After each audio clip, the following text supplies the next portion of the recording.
Most men have no idea this is happening inside their own body right now, and the ones who find out, the ones who actually understand what's being suppressed, they never look at their morning routine the same way again.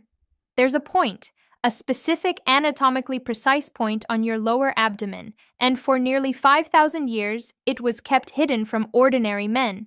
Not because it was dangerous, because it was too powerful. Chinese emperors in the 3rd millennium BC had physicians, the most educated men alive at the time, and those physicians discovered something that didn't make sense by any standard of that era. A single pressure point that, when stimulated correctly for just 60 seconds, could change the way a man's body produces and circulates energy at a hormonal level. The emperors didn't share it, the generals kept it classified. The Shaolin monks encoded it into their morning rituals and swore their disciples to secrecy for centuries. I'm Dr. Natalia Parker, and what I'm about to show you is the anatomical science behind why this technique still works today, and why most men over 50 have never heard of it. Because here's the part that almost nobody talks about. The reason this was hidden wasn't political, it was practical.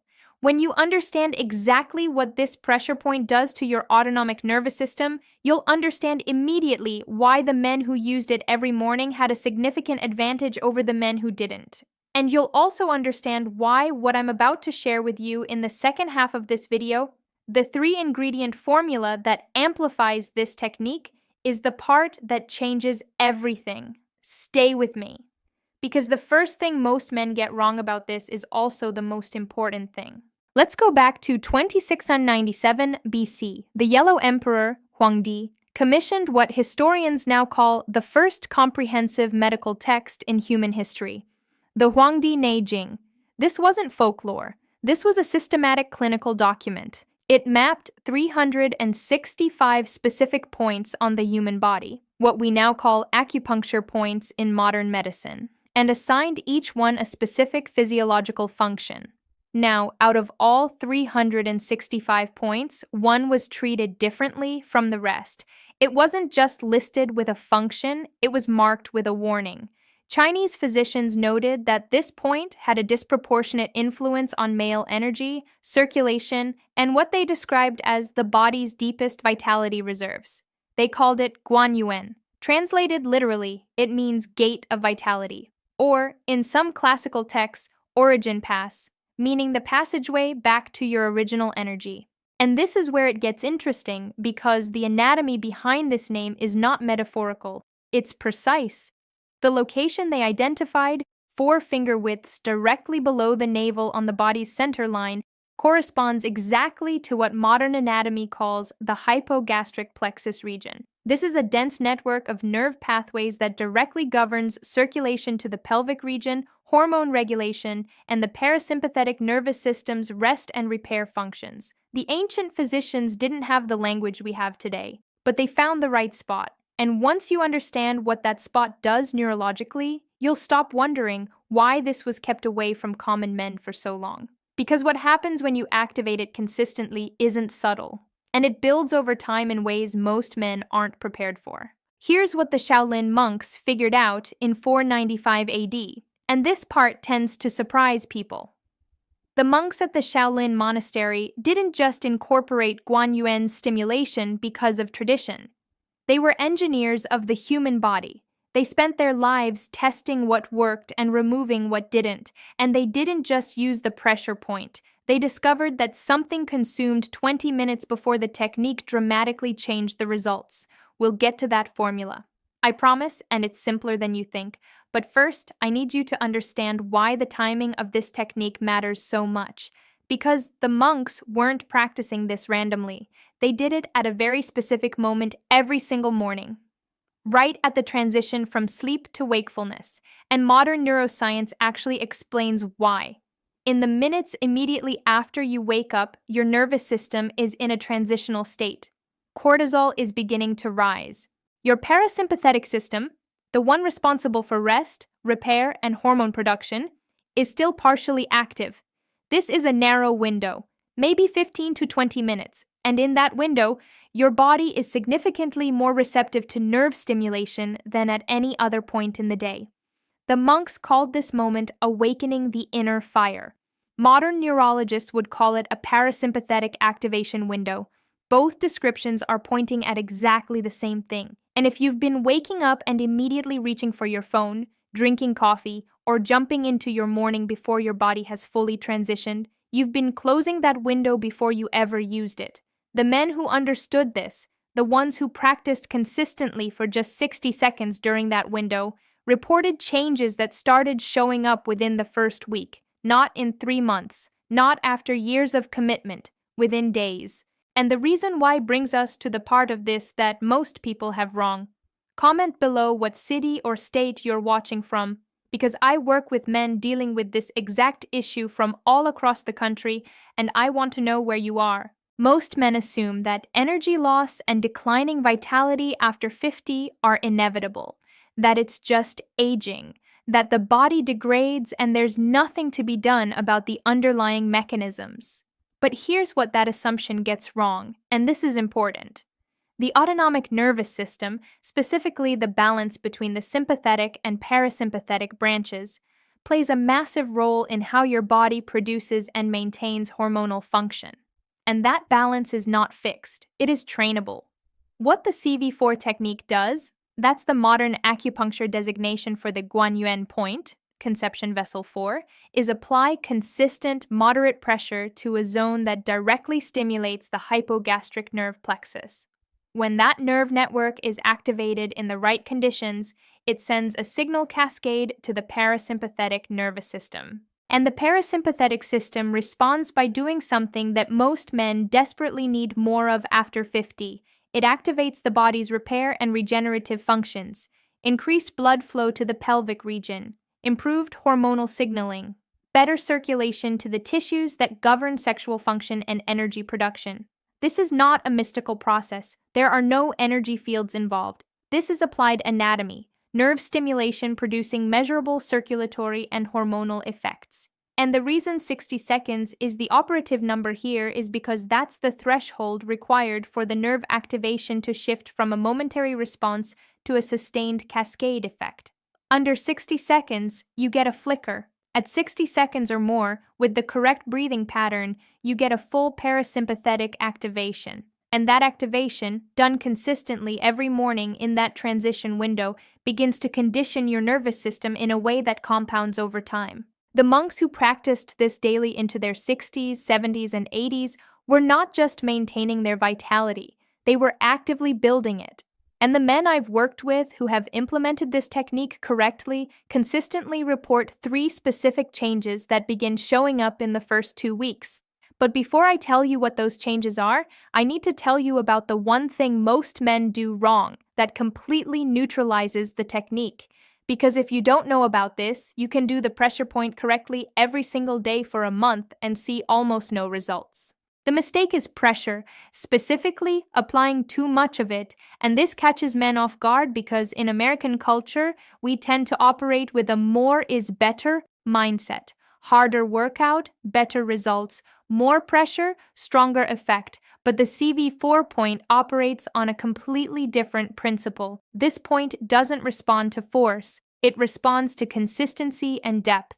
What you're targeting here is not a muscle or a joint. You're targeting a nerve network sitting beneath the abdominal fascia. And nerve networks don't respond to aggression. They respond to sustained, moderate, focused stimulation. When you press too hard, you actually create a protective muscular contraction that shields the deeper nerve pathways from stimulation.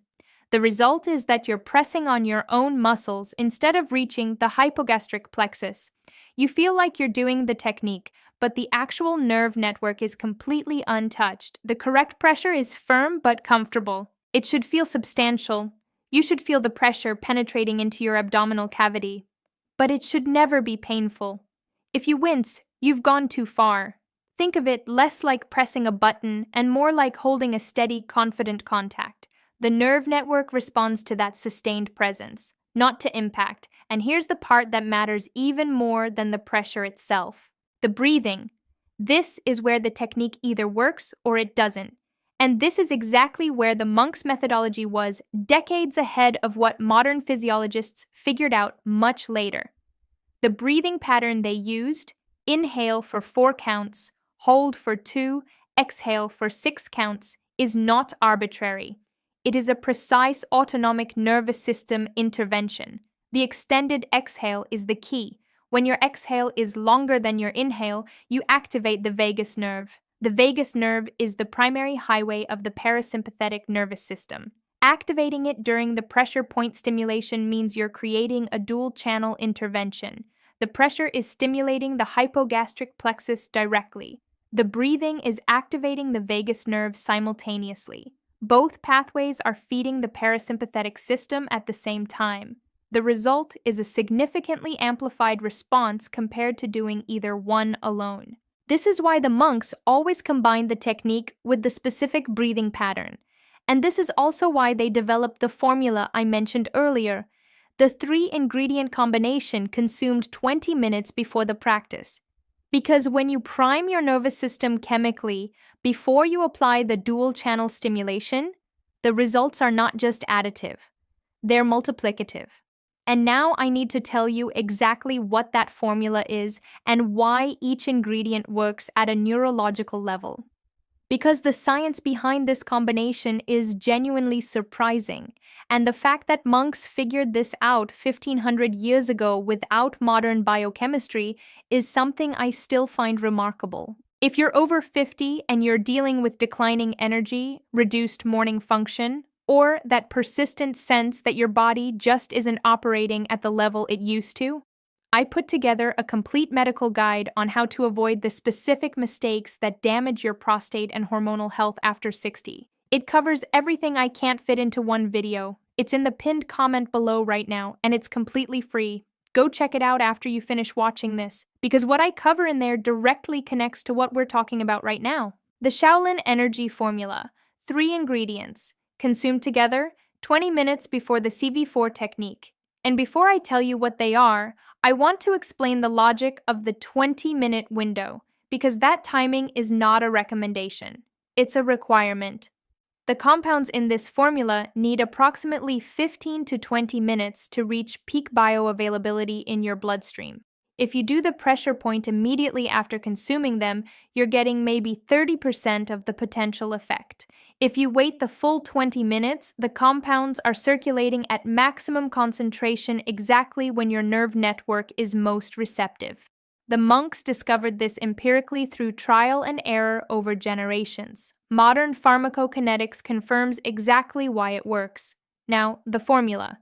Ingredient 1, green tea, 1 cup, brewed hot. Green tea contains a compound called L-theanine. L-theanine is an amino acid that crosses the blood-brain barrier and directly increases alpha wave activity in the brain. Alpha waves are associated with calm alertness, the mental state in which the parasympathetic nervous system is most active and most responsive to stimulation. What L-theanine does is essentially set the neurological stage. It quiets the sympathetic system's background noise without creating sedation. You're calm, but you're alert. And in that state, the CV4 technique produces a significantly stronger nerve response than it would against a background of cortisol and sympathetic activation. This is also why green tea works better here than coffee. Coffee drives sympathetic activation, the fight-or-flight branch. That's the exact opposite of what you want 20 minutes before this technique. Green tea works with the parasympathetic system instead of against it. Ingredient 2, ginseng powder, half a teaspoon stirred into the hot green tea. Ginseng, specifically Korean red ginseng or American ginseng, both work, contains compounds called ginsenosides. These compounds have been extensively studied for their effects on circulation and their direct influence on nitric oxide production in blood vessel walls. Nitric oxide is the molecule that allows blood vessels to dilate. When your body has more circulating nitric oxide, blood flow improves, including to the pelvic region that the CV4 technique is specifically targeting through nerve stimulation. So the ginseng is doing something parallel to the pressure point, but through a vascular pathway rather than a neural one. You're stimulating the nerves to improve circulation and providing the vascular infrastructure with the compounds it needs to respond optimally to that nerve stimulation. The two mechanisms amplify each other. And here's something most people don't know about timing. Ginseng's circulatory effects peak approximately 15 to 20 minutes after consumption. This is not a coincidence. The monks figured out through practice that this timing produced the best results. Now we understand exactly why. Ingredient 3. Dried dates. 3 of them eaten alongside the tea. This one surprises people the most. Dried dates? But hear me out, because this is actually the most underestimated part of the formula. Your nervous system runs on glucose. The autonomic nervous system in particular, both the sympathetic and parasympathetic branches, is highly sensitive to blood sugar fluctuations. When blood sugar is too low, the nervous system enters a conservation mode. Nerve conduction slows. Response thresholds rise.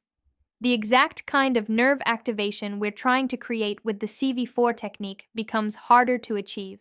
Dried dates provide a specific type of natural sugar, primarily fructose and glucose, that raises blood sugar at a moderate, sustained rate, not a spike like refined sugar would create. A steady elevation that gives your nervous system the fuel it needs to respond optimally to stimulation, without the crash that comes 20 minutes after eating something processed. The monks didn't understand glycemic index in the way modern nutritionists do, but they understood through observation that men who consumed this specific combination of foods before their morning practice had measurably better results than those who didn't. 3 dates is the right quantity, enough to provide neural fuel, not so much that digestion becomes a competing metabolic demand.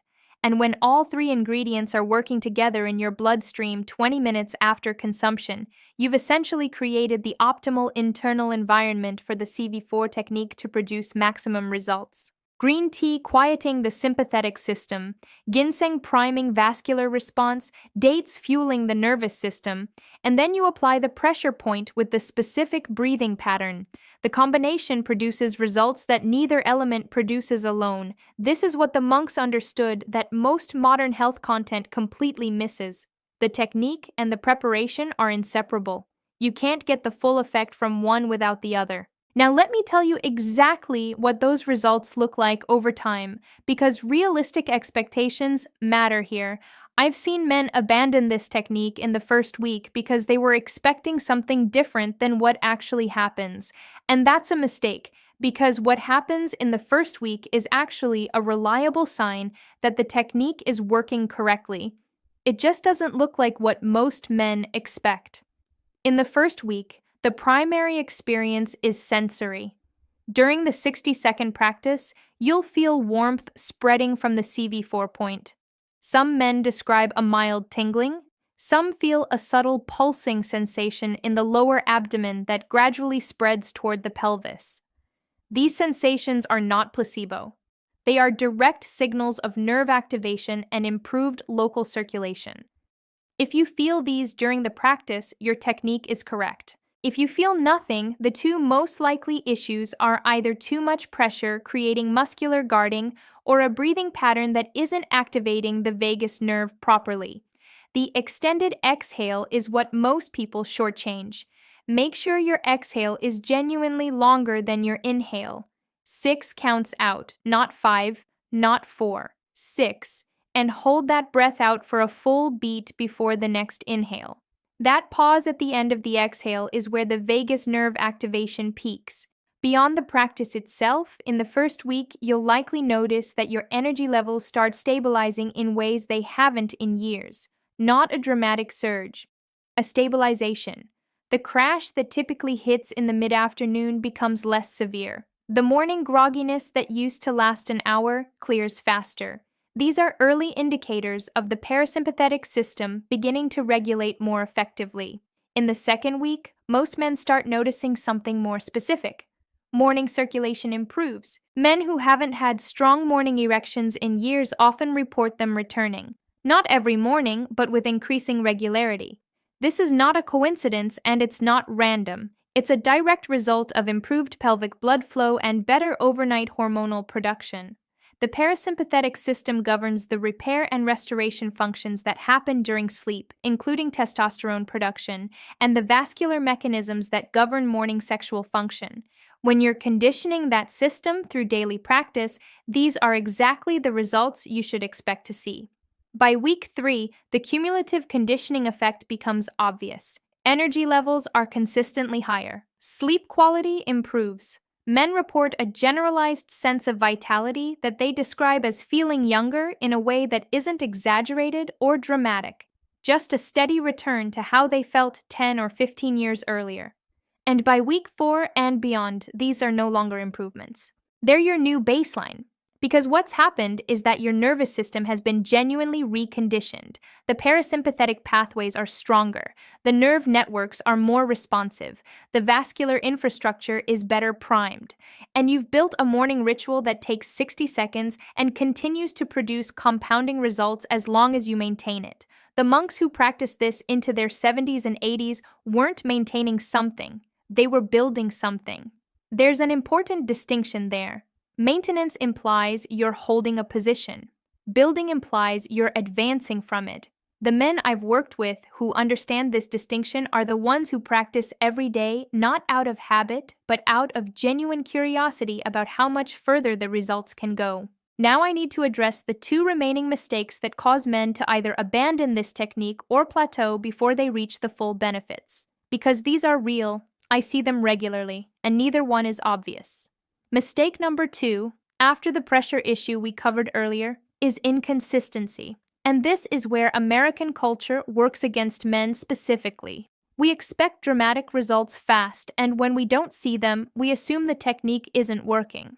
But the CV4 technique works through nerve conditioning, not immediate pharmacology. It's not like taking a supplement where you can miss 2 days and catch up. The conditioning effect is cumulative and directional. Every consecutive day you practice adds to the conditioning, but the nervous system doesn't store progress in the way muscle tissue stores strength. If you miss multiple consecutive days, particularly in the early weeks, you don't lose all your progress, but you do interrupt the conditioning sequence. The nerve pathways lose some of their newly developed responsiveness. You're not starting from 0, but you're closer to 0 than you would be if you'd maintained the streak. This is why the monks practiced every single morning without exception. Not because they were rigid, because they understood that the most important property of this technique is its cumulative nature.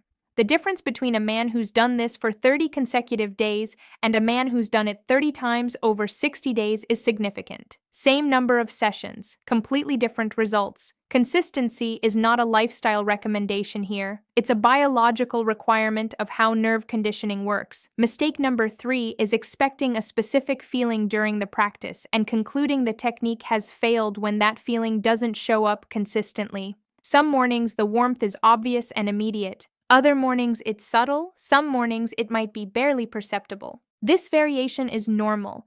It reflects the natural daily fluctuation of your autonomic nervous system, not a failure of the technique.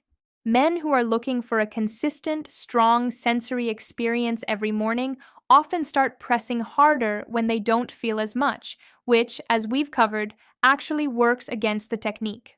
Or they start doubting whether they're doing it right, get discouraged, and quit. The measure of this technique is not the daily sensory experience. It's the week-over-week changes in energy, morning function, and overall vitality. Judge the technique on those outcomes, not on whether Tuesday morning felt as intense as Monday morning. And speaking of judging outcomes, there are a few important safety notes I need you to hear before you start. If you have any existing abdominal conditions, hernia, recent surgery, inflammatory bowel issues, please consult your physician before beginning this technique. The pressure we're discussing is moderate, not aggressive, but any existing abdominal issue changes the calculus of what's appropriate. If you experience sharp or unusual pain during the practice, not the pressure, not warmth, not tingling, but actual pain, stop immediately and get evaluated. The correct application of this technique should never produce pain. Discomfort from the pressure is possible if you've never stimulated this area before. Pain is a signal that something is wrong and should not be pushed through under any circumstances. And if you're currently on any medications that affect blood pressure or circulation, anticoagulants in particular, Check with your doctor before adding ginseng to your morning routine, as ginsenosides can interact with some blood-thinning medications at higher doses. Half a teaspoon is a low dose and typically well tolerated, but your physician should know about any supplement additions to your routine. What I want you to take away from this is not just a 60-second technique. It's a framework for understanding what your body is still capable of. Because the fundamental premise of what I've been explaining, that the autonomic nervous system is trainable, that nerve conditioning produces compounding results over time, that ancient practitioners identified real anatomical leverage points for male vitality. That premise is not traditional medicine versus modern medicine. It's simply medicine. It's an understanding of the human body that developed in one cultural context and is now being validated in another. The Yellow Emperor's physicians didn't call it the hypogastric plexus, but they found it. The Shaolin monks didn't know about L-theanine and ginsenosides, but they found the right ingredients to amplify their results. The gap between ancient and modern here is vocabulary, not discovery. The body hasn't changed. What we call things has. And the men who benefit most from what I share on this channel are the ones who stop asking whether something sounds traditional or scientific and start asking a simpler question. Does it work? Does it change outcomes in a measurable way over a sustained period of consistent practice? Because that's the only standard that matters. And the answer for the CV4 technique with the Shaolin energy formula in the morning transition window with the correct pressure and breathing is yes, measurably, consistently, over time. There is one more thing I want to leave you with. The reason this was historically kept from common men wasn't malice, it was economics. And principles compound in ways that habits can't. If what I covered today gave you something you can use, a real framework, a real technique, a real explanation for why male vitality declines and what can actually be done about it, then subscribe, because this is exactly what I do on this channel. I explain the things most doctors don't take the time to explain clearly, the mechanisms behind the symptoms, the practical tools that work, the ancient techniques that hold up under modern scrutiny. There's a lot more coming. Don't miss it.